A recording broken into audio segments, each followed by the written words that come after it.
नमस्कार मित्रांनो, ठिपक्यांची रांगोळी या मालिकेच्या आजच्या एपिसोडमध्ये सुमी बाळाला घेऊन अप्पूजवळ येते आणि म्हणते की तुझी ही ठेव आजपर्यंत माझ्याकडे होती, जी आज मी तुला परत करतीये. माझ्या आनंदासाठी मी तुझ्यापासून तुझी ममता आणि हिच्यापासून हिची आई नाहीही राहून घेऊ शकत. तूच हिची आई आहेस, मी सत्य स्वीकारलं आहे, असं खूपच इमोशनल होत सांगू लागते. तू अप्पू सांगते की नाही सुमे, हे बाळ तुझंच आहे आणि तुझंच राहणार.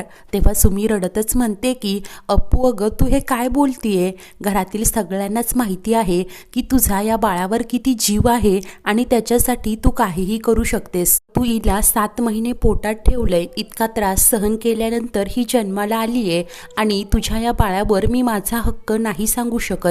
तेव्हा अप्पू म्हणते, सुमे अगं पहिल्यांदा जेव्हा मी या बाळाला तुझ्या कुशीत ठेवलं होतं ना, तेव्हा तुझ्या चेहऱ्यावरचा आनंद मी पाहिलाय. मला पूर्ण खात्री आहे माझ्या या बाळाला तू नीट सांभाळशील. ते ऐकून माई म्हणतात, अगं पण अप्पू तू या बाळाची जन्मदाती आई आहेस. अप्पू म्हणते की पण माई, फक्त जन्म देणारी हीच आपली आई नसते ना.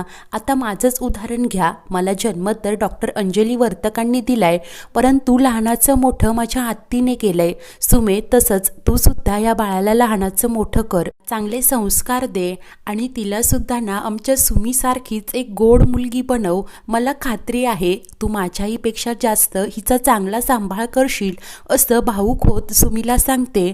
तेव्हा सुमी रडतच विचारते, आणि तुझं काय? तेव्हा अप्पू म्हणते, माझं काय, मी इथेच तर असेल ना सुमे, ती माझ्यासमोरच लहानाची मोठी होईल ना. ते ऐकून सुआ म्हणते, अगं हो, परंतु आई ही शेवटी आई असते आणि आता तू दिवसभर जरी तिला कुशीत घेऊन बसलीस ना, तरी कोणीही तुला काहीही म्हणणार नाही. तर कुकी देखील अप्पूला समजावत म्हणतो की नाही अप्पू, तूच या बाळाचा सांभाळ करायचा. परंतु अप्पू कुणाचंही ऐकत नाही. ती सांगते की हे बाळ सुमे तुझंच असेल, ती सुमी आणि निखिल दादाची मुलगी म्हणूनच लहानाची मोठी होईल. आपण सगळेच मिळून तिचा सांभाळ करूयात. माई खूपच भावूक होतात. प्रेमानेच अप्पू जवळ येत म्हणतात की आम्ही नक्कीच मागच्या जन्मी काहीतरी पुण्य केलं असेल, म्हणूनच तू सून म्हणून या घरात आलीये. तेव्हा अप्पू म्हणते, माई ही तर चिटिंग आहे ना, मी मुलगी नाहीये का तुमची? तेव्हा सुआ प्रेमानेच अप्पू जवळ येत म्हणते की होय अगं, तुम्ही दोघीही माझ्या मुलीच आहात. आणि सर्वच जण आता खूप खुश होतात. त्यानंतर दुसऱ्या दिवशी सकाळी ती सर्वच बायका अतिशय खुश होत आता बाळाच्या बारशाची तयारी करत असतात. सुआ आनंदानेच म्हणते की आज किती दिवसांनंतर घरातलं वातावरण असं खेळीमेळीचं झालंय ना माई. तेव्हा माई म्हणतात, होय होणारच ना, आपली लक्ष्मी परतून तर आलीये. तेव्हा आता मानसी म्हणते, आणि पुरुषांच्या उत्साहाचं तर विचारूच नका, सगळेच जण एकच पाळणा सजवायला जुंपले आहेत. त्यानंतर आता पन्ना भाऊक होत म्हणते की मध्यंतरी अप्पूबद्दल माझं मन जरा कलुषित झालं होतं. मला वाटायचं की माझ्या प्राचूचं लग्न तिच्याचमुळे मोडलंय, परंतु नंतर प्राचीने मला समजावलं आणि आत्ताही नेत्राबाबतीत जे घडलं ते पाहून तिने सांगितलं की बघ आई, जसं नेत्राचं झालं ना, तसंच माझी सुद्धा अवस्था झाली असती जर का अप्पूने त्या रोनितचं सत्य उघडकीस आणलं नसतं. हे ऐकून एक क्षण ना माझ्या अंगावर काटाच आला होता, असं सांगते. तेव्हा सुआ म्हणते की जाऊ दे, ते बोलायलाच नको. आणि अप्पू कधी कधी जो हट्ट करते ना, त्यामागे देखील तिचा हेतू खूप चांगलाच असतो. तेव्हा माई म्हणतात, आपली अप्पू म्हणजे 52 कशी सोनं आहे सोनं. पन्ना म्हणते, तिच्या त्या बालिशपणामुळे ना मी खूपदा तिच्याबद्दल गैरसमज करून घेतलाय, परंतु नंतर मला कळलं जेव्हा घरावर संकट येतं तेव्हा ती मोठ्यांनाही लाजवेल ना, असा समजूतदारपणा दाखवते. मानसी सांगते की माझ्या अपघाताच्या वेळी मला तिचा अनुभव आला. अप्पूने माझ्यासाठी जे केलंय ना, ते स्वप्नातही कोणी कोणासाठी करू शकत नाही. सर्वच जणी मिळून ठरवतात की जरी अप्पूची एखादी गोष्ट पटली नाही ना, तरी जाऊन त्यामागचं कारण विचारायचं, तिला कधीही दुखवायचं नाही, तिच्याबद्दल गैरसमज करून घ्यायचे नाहीत, नेहमीच अप्पूला पाठिंबा द्यायचा, असं सर्वच जणी खुश होत बोलत असतात. दुसरीकडे अप्पूला मात्र बाळाच्या बारशासाठी कुठली साडी नेसावी ते कळतच नसतं आणि तेव्हाच तिचं समोर लक्ष जातं. शशांकने तिच्यासाठी खास सरप्राईज ठेवलेलं असतं. अप्पू घाईनेच तो बॉक्स उघडून पाहते. त्यातील साडी अप्पूला खूपच आवडते. तितक्यात शशांक चोर पावलांनी मागून येतो आणि सरप्राईज असं खुश होत ओरडतो. अप्पू म्हणते की खडूस, अरे ही साडी तू आणलीस, तुझी चॉईस कधीपासून इतकी चांगली झाली? तेव्हा शशांक म्हणतो, तू माझ्या आयुष्यात आलीस ना तेव्हापासनं.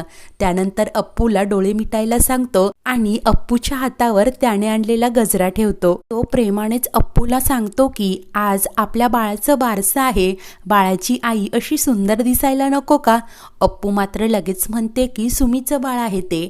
तेव्हा शशांक म्हणतो, होय, परंतु तू सुद्धा बाळाची छोटी आई आहेस की नाही, मग तू सुद्धा सुमी इतकंच सुंदर दिसायला नको का? तू अप्पू सांगते, खडूस, अरे आज सुमीचा दिवस आहे, आज देखील तुम्ही सगळ्यांनी मला इम्पॉर्टन्स दिला तर तिचा आनंद स्पॉइल नाही का होणार?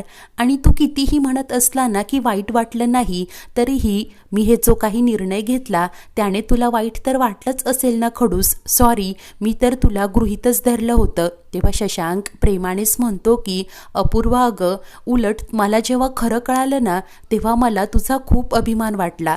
मी स्वतःला तुझ्या जागी ठेवून बघितलं की मला एवढा मोठा त्याग करायला जमलं असतं का? तेव्हा अप्पू आता लाडानेच म्हणते की खडूस, अरे बस, तुझ्या तोंडून मला इतकं कौतुक ऐकायची सवय नाहीये. तेव्हा शशांक म्हणतं, हो का, मग सवय करून घे. माझ्या मनातील तुझ्याबद्दलचं प्रेम आणि आदर ना असं दुपटीने वाढलंय. जगातील सगळ्यांचंच मन जर तुझ्यासारखं असतं ना तर हे जग काहीतरी वेगळंच झालं असतं. तर इकडे सुमी निखिलला म्हणते, अप्पू माझ्याशी असं वागते ना जणू काय आमच्यात काही घडलंच नाही. तेव्हा निखिल म्हणतो की आता त्याच गोष्टींचा विचार करू नकोस सुमे.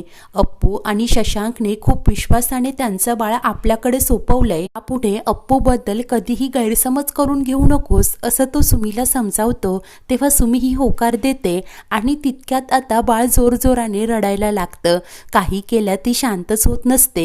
तेव्हा निखिल बोलतो, आता हिला शांत करण्याचा एकच उपाय आहे, ते म्हणजे अप्पू. तेव्हा सुमी आता लगेचच घाईने बाळाला अप्पूकडे घेऊन येते आणि म्हणते की बघ ना, ही शांतच होत नाहीये, तू घे ना हिला. परंतु अप्पू काही बाळाला घेत नाही आणि सुमीला म्हणते की सुमे, अगं तू आई आहेस ना या बाळाची, बाळासाठी आई काहीही करू शकते. एक काम कर, तुझ्या खोलीत जा आणि शांतपणे तिला झोपव, मी आलेच, मला खूप कामं आहेत. असं बोलून ती आता बाहेर निघून जाते. सुमी आता बाळाला घेऊन तशीच बाहेर येते तर पन्ना पाहते तर बाळ रडत असतं. पन्ना म्हणते, अगं काय झालंय? सुमी म्हणते, अचानक झोपेतून जागी झाली, मला वाटलं होतं अप्पूची सवय आहे तर तिच्याजवळ जाऊन शांत होईल, परंतु ती तर म्हणाली तू बाळाची आई आहेस, तूच तिला शांत कर.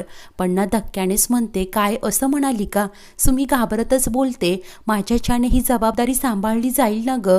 पन्ना म्हणते, हो बाळा, जाऊन तिला शांत कर.